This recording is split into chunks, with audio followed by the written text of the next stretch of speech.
All right, today is day 2, and I gotta say, I am feeling pretty awesome. Given the preparation that I went through, I honestly have not felt any real hunger. And it's been 48 hours since I started. So that's a benefit and a blessing of approaching it this way. So that's the first thing I'll talk about today, is how I prepared for this fast. This is my 4th fast, like I mentioned before. I did 3, 6, 17, and this is longer. But the thing I did differently this time was I did a keto style diet for 11 days before I started. And that means, the way that I did it, I mean 0 carbs, not counting dietary fiber. That's not an issue. But beyond that, for the last 11 days before I started the fast, no carbs at all. That has turned out to be huge. The difference between the last couple of times and this time is massive. My body is totally with it. It feels like my body really actually kind of wants to be doing this. It's kind of hard to believe, honestly, so it's hard for me to say that with real confidence, but that's what I'm feeling, is my body wants to be doing this fast. And it feels pretty much good. Most of what I'm feeling in terms of discomfort or unusual from what I'm used to has to do with the fact that I'm not eating. It's mostly right there. There's a little bit in my body, but most of it's upstairs. I'm used to eating, and it's legit. I like food. I like cooking. I like prep food. I like eating it. It's just a righteous, good, healthy part of my life, mostly. And that's gone. And that's going to take a little bit of time to get used to. I also need to find a way to balance that. It's not there for the next month or so. That's fine. It's going to be there when I'm done. And I'm going to go back to it in a sustainable, intelligent way. So I'm going to give that some more thought and see what I'm going to do to make sure I'm balanced. Again, for these first couple of videos, I'm really just trying to address the things that you need to know up front. And one of the things that I learned for the hard way, which I mentioned yesterday, was don't push it. The body is designed to fast. It is meant to do that. It has a mechanism and an ability to do that. And part of that mechanism means that it is able to produce enough energy to thrive while you're fasting. That energy, however, is not as flexible as when you're in a fed eating state. It's limited. There is a finite limit. And for people like me who are used to acting and playing and getting into sports and such in a way that I push those limits to their absolute max. I'm used to that. I'm accustomed to it. That's not the case in fasting. When your body says you're out of energy when you're in a fasted state, don't push it. The body's not arguing trying to make a deal with you. It's telling you, I'm done. I'm out of fuel. And if you spend more energy than I've got, it's going to come from somewhere else. And in my experience, it hurts. Literally, your body feels sick and exhausted, like you have run a marathon without any prep. And whereas staying within your limits will keep you feeling good, if you push those limits, it will take days to recover and get back on track.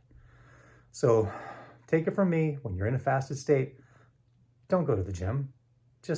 You're in a fasted state. Your body is working like crazy to literally clean out at the cellular level, heal and improve. You're working out when you're in a fasted state.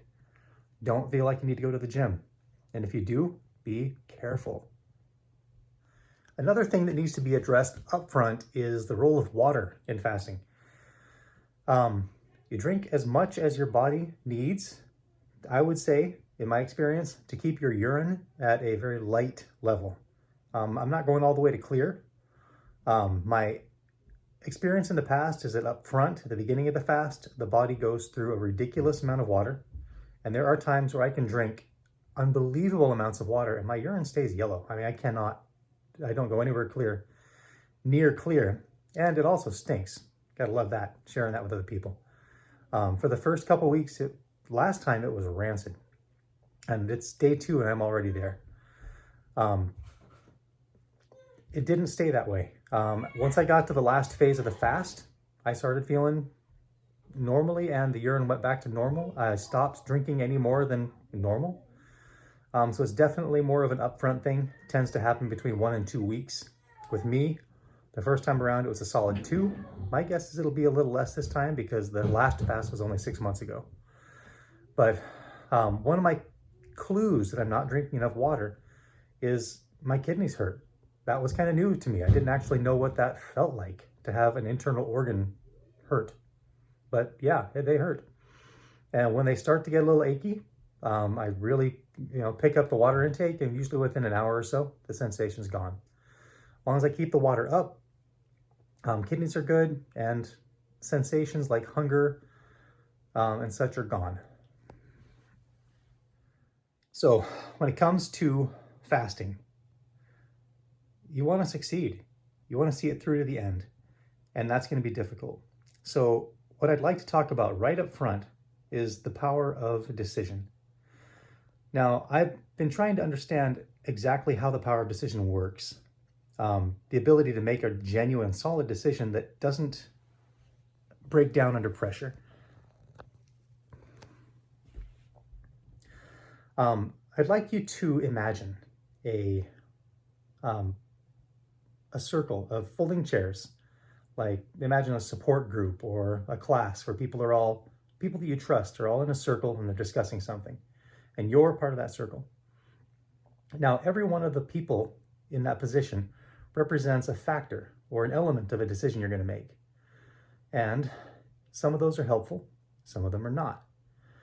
And imagine in this case, we're using a fast. You've decided to make a fast. Now you go around that circle. One person represents the fact that this fast is really going to help you. One person represents the fact that doing this as a fast will actually, as a net overall approach to losing weight, it's actually substantially less work. One person represents all the amazing things that an extended fast can do that cannot be accomplished anywhere else in terms of healing and restoring your body and your soul. One person represents the fact that is immovable that you can do this. Another person simply represents the fact that this is worth it. And all these people on that side of the circle are telling you the truth, and they're real legitimate factors in terms of making this decision as to whether to start a fast, and more importantly, whether to stick with it. Now let's go around the rest of the circle. There are people that represent the guy who says, you can't do this. There's a person that represents the guy who says, I'm so worried about the potential discomfort of fasting that I'm going to stress, and I'm actually going to make that particular prophecy come true because of my own worry and my own fear. There is the person that says this is going to hurt you. There's the person that says it's going to actually set you back, or hey, you really can't fill in the blank. There's a million reasons you can't. But what's common about the two groups is that one is telling you the truth and the other one is false.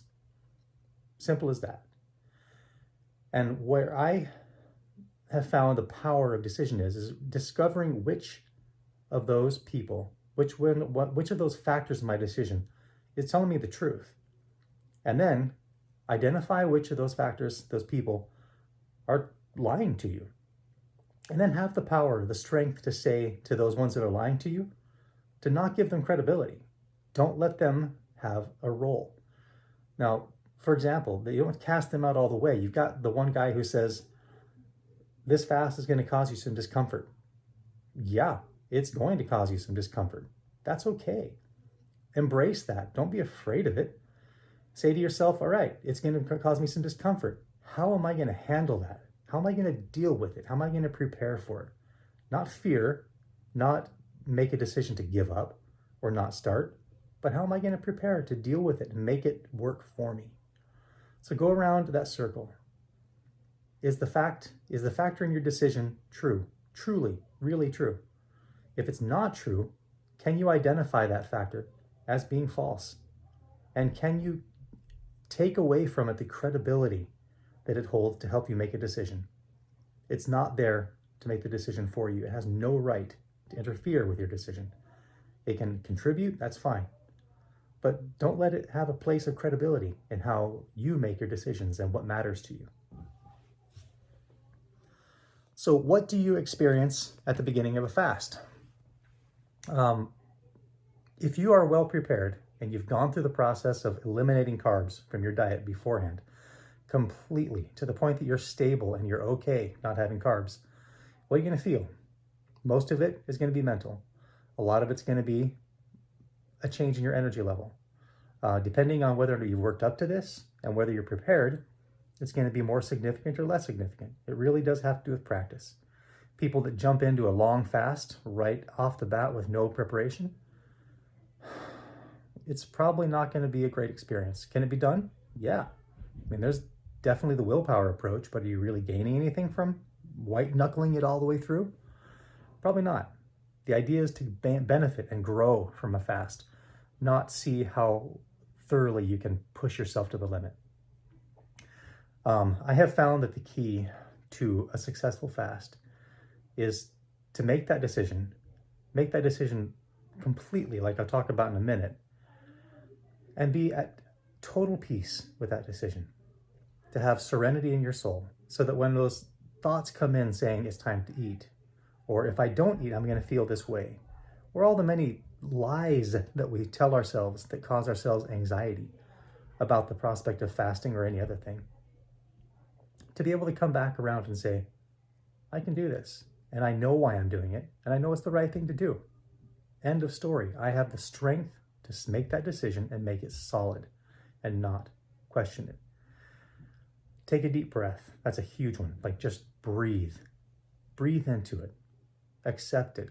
Let your torso and all the way down into your pelvic floor, let it relax and be okay with the fact that you're fasting. Accept it. Love it. Be good with it. Think about the good stuff that comes from it, with it, as well as the bad stuff. Don't hide from it. But at all costs, chill, relax, be okay with it. If you don't, the anxiety that builds up around this non-stop effort, because there's no breaks from fasting, the anxiety will build and build and build until you mentally and physically cannot continue fasting. You're looking to end the fast when you have a genuine return of natural hunger. At that point, you're done. That's the end of the fast. If you let the anxiety build up, if you worry, if you can't chill out, you're never going to get there. You'll just feel nauseous, and the body will eventually just feel terrible, and you'll need to quit it and start again sometime when you're ready. So, moral of the story, take a deep breath, relax. A fast is one of the most powerful things you can do to restore your soul, your body, your mind, and your spirit. It's a powerful thing.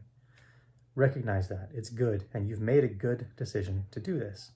Don't give credibility to those aspects of the decision that are false. All right, so what's my biggest priority on this fast? I want to succeed. I want to see it through to that moment where natural hunger returns and I have completed the natural fast cycle and I'm done. I want to see that happen. Even more important, I want to see it complete long term. I want to change my relationship with food. I want to end this fast lean and looking good and feeling good. And I want to stay lean and stay feeling good and looking good. If I can't do that, that's not a reason to give up by any means. But that's my goal. That's at the top of my mind, is how do I approach this fast in a way that I'm sustainable? I can make this work. And when I'm done, that I can sit down at the meal, that first meal after fasting, and not feel an impulse to just go at it, but to think, what do I need to eat? What does my body really need? And I want that to be what I want deep down at a visceral, real level. And I'll be okay eating an egg if that's what my body needs. Nothing more. If it wants more, great. And I will be satisfied with that. Every single bite that I eat, I will thoroughly enjoy and be satisfied with it. That's not been the case in the past. I have eaten more food than I needed, and definitely foods I shouldn't have eaten, because I needed emotional support, or I needed to compensate for some other area of my life that wasn't right. Not this time. This time, it's sustainable. So during the fast, that's something I'm going to focus on. I strongly encourage you to make that number one. How do you make this sustainable in every way? Because if you're going to put the weight back on, or you're going to return to these destructive habits, or you're going to go back to your addiction, you've lost out. You haven't failed. You can still do it again, and you will succeed as long as you don't give up. But if there's benefit to be had here, let's take advantage of it. Let's make this work. So that's all I got for today. I'm feeling good. Overall, life is good. Keep drinking water, stick with it. Let's talk about fixation. Fixation, myopia, obsessing. Well, as long as you're in the fasted state, you're going to know it. Even if you're not feeling anything, any symptoms of fasting, your head knows. And if, like in my case, I've been eating consistently for 41 years, so stopping eating is a significant change, and my mind is going to remind me of that, even if my body is not. That's hard, and that's okay. So what I do to make sure that I don't fixate on the fast, which I have done in the past, is I use a plan. I have a calendar. It's on my phone. It's on my iPad. I schedule out my week, always, at least 7 days out. I make sure that I balance it between work, between personal development, between taking care of myself. If I'm crashing, take a nap. It's okay. Change the schedule as it comes. I can't see everything perfectly in the future, but I need to have a reason to be using my time. For the next week, I'm intentionally taking it easy, which is really not something I'm good at, but I know my body needs it, so I'm scheduling that out. I'm changing my approach to life to accommodate that, but still let me be productive. Still let me do something that gives me value and enjoyment out of life. If you let that anxiety build up, you'll tend to over-research, over-explore, and then the subject of fasting is all you think about. That builds up more anxiety, which makes the whole fast harder, and ultimately you end up being a well-educated failure. That's what I was on the last one. 17 days wasn't a fail, but I could have done more. So that was definitely something I learned. Stay intentional, use your time well, enjoy the time, and don't fixate on perceived discomforts. So one of the big questions as to what fasting is, what can you ingest? Is it just water? Is it just whatever? I'm definitely going to give you my opinion, and my opinion is based on a lot of practice. I drink water, and I also take a salt electrolyte supplement. I take the supplement because I have a history of electrolyte depletion without fasting. I'm very athletic, and in the summertime, I've had real problems with it. It took me a long time to figure out that was even the problem. I am prone to it. That's my issue. Most people that are less athletic than me probably don't really need it. I know one of the symptoms of it is definitely lightheadedness, which is common. And if I don't take a supplement while I'm fasting, standing up is a challenge. When I am taking just a basic, unsweetened potassium, magnesium, sodium basic supplement, I do a lot better. Especially the biggest clue for me is when I stand up, I don't get lightheaded. That's it. There's a lot of questions as to, can I drink coffee, tea, whatever? My biggest question to that is, I'm not going to say yes or no. Why? It's a water fast. I'm doing this with the intention to let my body reset, to clean out my microbiome, my body, and also my mind. I'm doing this to reset my relationship with food, which includes non-calorie foods. I'm already doing 99% of the work to engage in a fast by getting rid of all the actual caloric foods. Why am I even asking the question of whether I can have cheat foods or something to sweeten the water with? I drink water, not because I don't really care if it has a difference on the fast and the body's ability to fast. I want the most benefit from the fast. I'm working hard already. Why would I risk giving up the benefit of the fast? Is it possible it makes no difference? Yeah. It's also very possible that it will have a detrimental difference on it to the fast. I'm not taking that risk. And honestly, it's not that big a deal. So my advice, Drink water. Let your body reset. That's kind of the point behind this fast, is let your body reset. And what is better at helping your body reset than water? I didn't put it on the first one, but I was at 246.4 on day one.